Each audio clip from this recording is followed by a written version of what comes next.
Hello my beautiful puddings! I hope you're all doing well and happy October. I hope you're enjoying the change of season. It's spring here in Australia and there's so many kookaburras and dragonflies everywhere. It's so awesome to see. That doesn't stop me from making things with an autumn vibe though. I absolutely love it. In today's video we're gonna make Maple. She's a little ginger cat with her little pumpkin harvest.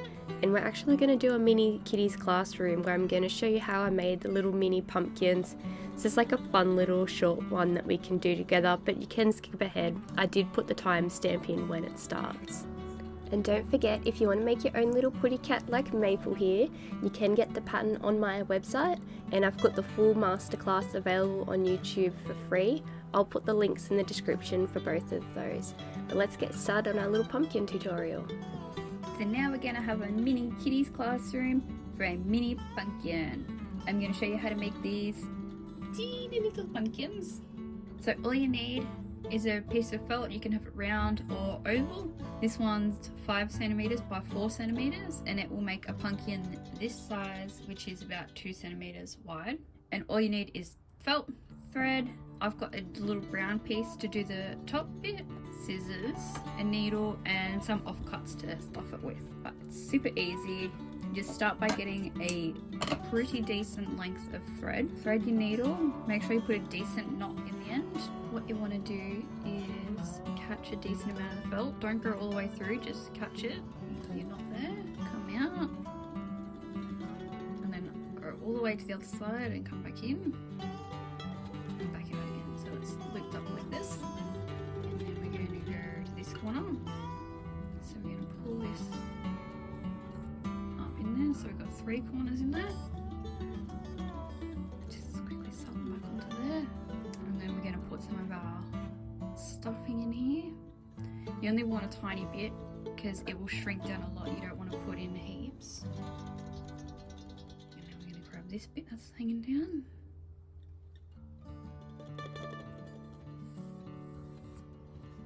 And then all you have to do is keep going, just grabbing the little corners that are hanging off and sewing them into the middle.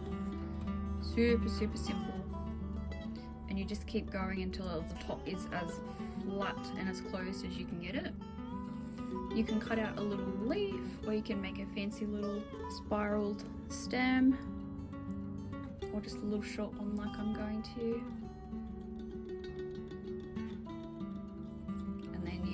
Thread it over and I'll show you how to do that. So when you finish sewing all your little bits down, you end up with a little ball. You can give a bit of a squish down, and what we're going to do first is go straight down the center and come out at the center at the bottom. I'm just going to do a tiny stitch to pull the bottom in to make it a bit of a flatter shape.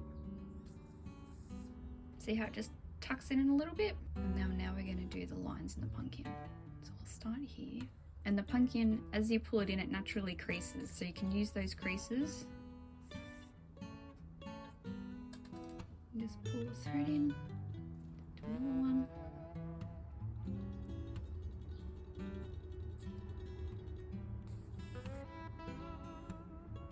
There we go, my little lines are done. See how this bit's like kind of creased in there? Sometimes you can just use the pin to pull it out and make it a bit plump. I'm pretty happy with that. I'm just going to tie the knot off right on the top. And then I'll stick my needle in and out.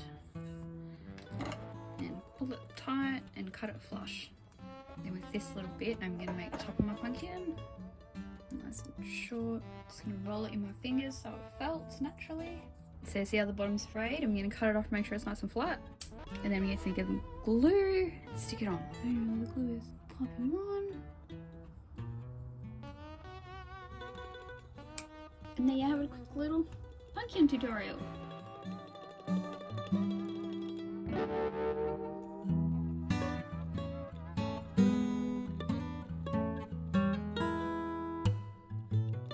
This fabric that I'm using for Maple's dress is from a dress that I bought at an op shop years ago. I absolutely love the fabric, but it never sat right on me, so finally putting it to better use. Are you going to help me today, Thomas? I actually started making maple last year, but I got really busy at my other job, so she kind of had to take a little bit of a backseat. My whole business had to take a little bit of a backseat for a while, but I'm back full time now, so I'm super excited to get a bunch of projects finished that have just been sitting around in my studio waiting their turn. I really wanted to make a doll that was just super autumnal vibes, and I had a ginger cat when I was a kid, so I thought the two went perfectly hand in hand. Halloween's obviously my favourite time of year. I absolutely love it. I love the autumn vibes. It definitely fits the whole feel, even though I've never experienced autumn in October. It's just something about it that fits so perfectly, the pumpkins and everything. It's just so nice and cozy. Has a completely different vibe, but I do sometimes try and mix it up and add some like spring themes in. Not this year though, we're not doing that this year. It's just full pumpkin vibes 24/7. Now I'm back full time. I'm really trying to focus on my videos and getting one out each week. I really hope you guys are enjoying coming along on the journey with me and having more creation videos.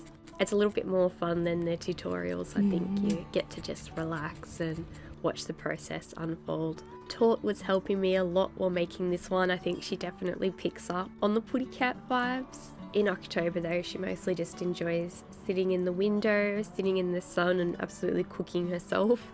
I did get a little bit in a rut and just making cats and dogs all the time, as you may have noticed. And now I'm back trying to make some monsters and things. The flow just isn't really there. I get a bit weird making people per se, so I definitely am in my comfort zone making cats and dogs, that's for sure. Here I'm taking a little break to make some little Halloween minis. Tort's helping me, of course. The pattern for these ones is available on my website. I think they're called Halloweenies. You can watch the mini doll tutorial to see how to make the body, and the rest of it's pretty straightforward. Creating a voiceover for these videos is still a little bit awkward for me. I don't really know what to talk about. Like, I have full intention to tell a little story and just talk about what's going on and stuff, but it doesn't really come out so naturally. And I feel like giving a play-by-play for these types of videos isn't exactly the most enthralling content, like not for me to create anyway. I feel like my footage is definitely improved and the quality of my audio is definitely improving, but I just don't quite have a mastery of the skills of creating the content yet, and having that consistency, it's just something that hasn't quite come with practice yet. But I'm definitely working on it. I'm making a solid effort because I know you guys really enjoy it, and that's what I really want to do. I really want to focus and hone all my content creating skills so I can bring you guys on that little creating journey with me.